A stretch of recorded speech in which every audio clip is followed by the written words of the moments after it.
हम तो सिर्फ एक चीज़ जानते हैं, जो हमारे किसानों की शहादत बीजेपी ने ली है 750 किसानों की, तो हम जेजेपी बीजेपी का बहिष्कार करते हैं।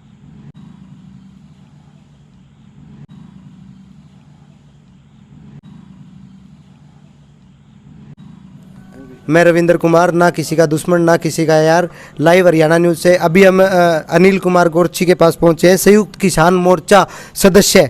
आइए जानने की कोशिश करेंगे। आदमपुर बाई इलेक्शन में सभी पार्टियां बड़े बड़े दावे कर रही है, हमने किसानों के लिए क्या ये किया, हमने किसानों के लिए क्या किया। तो अनिल जी की क्या राय है और किसान मोर्चा की क्या राय है, हम जानने की कोशिश। कौन सी यूनियन से जुड़े हुए हैं? भारतीय किसान यूनियन, एक तागुरा स्टेट मेंबर हरियाणा। अच्छा, सभी पार्टियां बड़े बड़े दावे कर रही है कि भी हमने किसानों के लिए ये किया, हमने किसानों के लिए ये किया।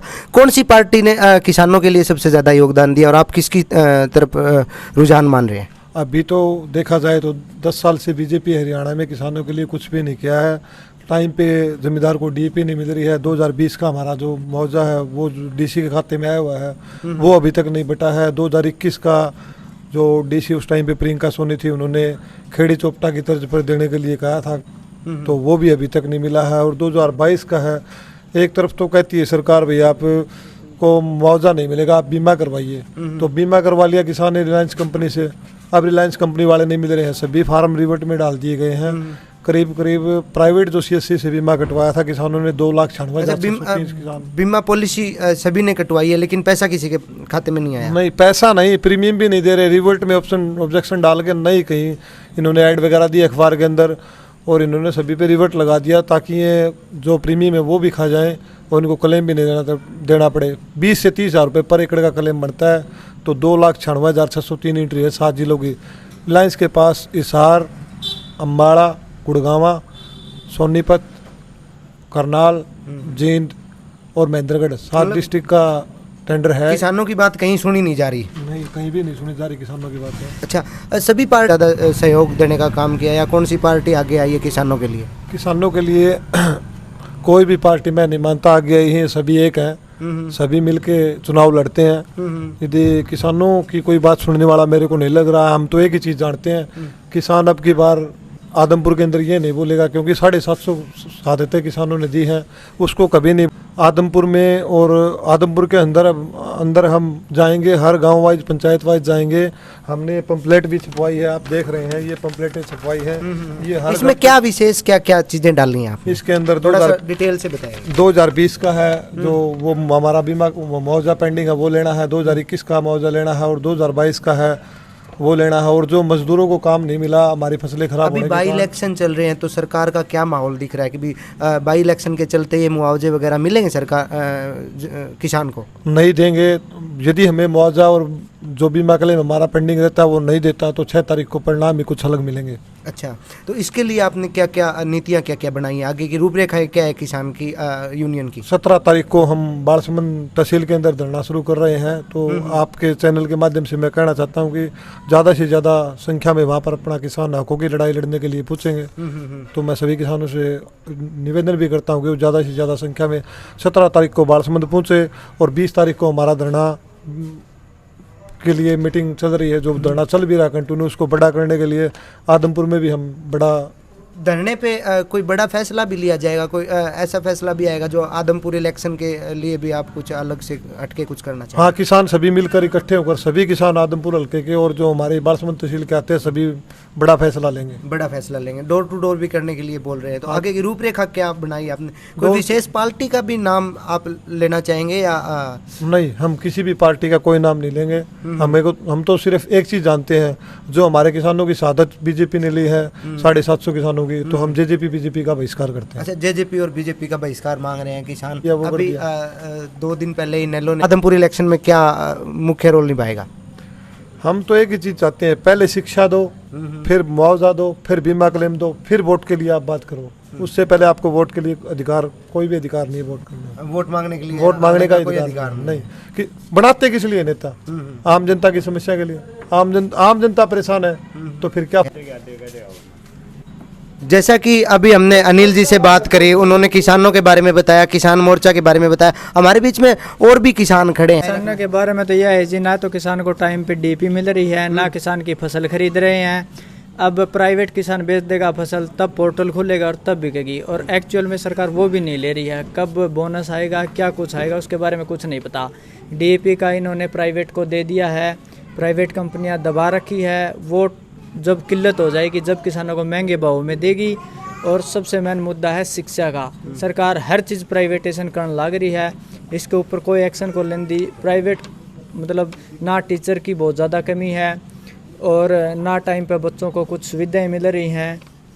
किसान मतलब सबसे ज़्यादा तो किसान के ऊपर मार है, किसान की, शिक्षा की और स्वास्थ्य के ऊपर। नहीं, बीजेपी कह रही है कि हमने हिंदुओं के लिए बहुत किया है, राम मंदिर बना दिया, अब वो राम मंदिर के नाम से वोट मांग रही है। ये कितना बड़ा मानते हैं आप इसको? नहीं, वो एक सांस्कृतिक मामला है, उससे जनता का कोई लेना देना नहीं। वे पहले भी बनते आए, आगे भी बनेंगे, और सारी सरकारें ये चाहती है हमें वो बनाए वो। ये कोई खास मुद्दा नहीं है, खास मुद्दा है आम जनता की समस्या दूर करने का। नहीं, वो तो यूँ कह रहे हैं कि हमने हिंदूवाद ला दिया, हिंदुओं के लिए बहुत कुछ कर दिया। आप राम मंदिर को कितनी बड़ी उपलब्धि मानते हैं सरकार की? नहीं, राम मंदिर बना है, ठीक है, हिंदुओं के लिए, हर धर्म की अपनी अपनी। अच्छा, बीजेपी ने और क्या क्या काम किए हैं राम मंदिर के अलावा, और क्या क्या मानते हैं आप? राम मंदिर के अलावा कुछ नहीं है। रोजगार का मेन मुद्दा है, रोजगार मिल नहीं रहा। आज की टाइम पे जनता और विद्यार्थी इतने परेशान हो चुके हैं। सीएट हरियाणा की मेन बात लो आप, सीएट का मुद्दा बनाए हुए इन्होंने 2 साल हो गए, अब तक उसकी पेपर की ना डेट है ना कुछ हो रहा है। मतलब रोजगार के नाम पे तो जीरो है, रोजगार नाम की कोई चीज़ नहीं है। हरियाणा में लगा लो या भारत में लगा लो। अब पीछे ये कह रहे हैं हमने सबसे ज़्यादा रोजगार दिया। नहीं, कहाँ दिया, सिर्फ बेरोजगारी भत्ता देती है 1500 रुपये, वो भी 5 महीने के 6 महीने में आते हैं। रोजगार तो कुछ भी नहीं है, बिल्कुल शून्य है। अब वही नित्य है इनकी पकौड़ा तड़ो वाली है, पकौड़े तड़ो और मजे करो, उसमें हर वो भी एक रोजगार, ये कह रहे हैं रोजगार दिया है हमने। अगर जो हर आदमी यो रोजगार करने लग गया तो फिर उनको खाएगा कौन, बेचे किसके गए? मेन मुद्दा तो ये भी है ना। अच्छा, किसानों के बारे में और क्या बोलना चाहिए? किसानों के बारे में तो कुछ नहीं है। अब टाइम बिजाई का चल रहा है, किसानों को पर्याप्त सुविधाएं नहीं मिल रही, डीपी खाद नहीं मिल रही, कुछ दिनों के बाद यूरिया की किल्लत हो जाएगी, और समय पर फसल नहीं बिक रही, मुआवजा नहीं मिल रहा।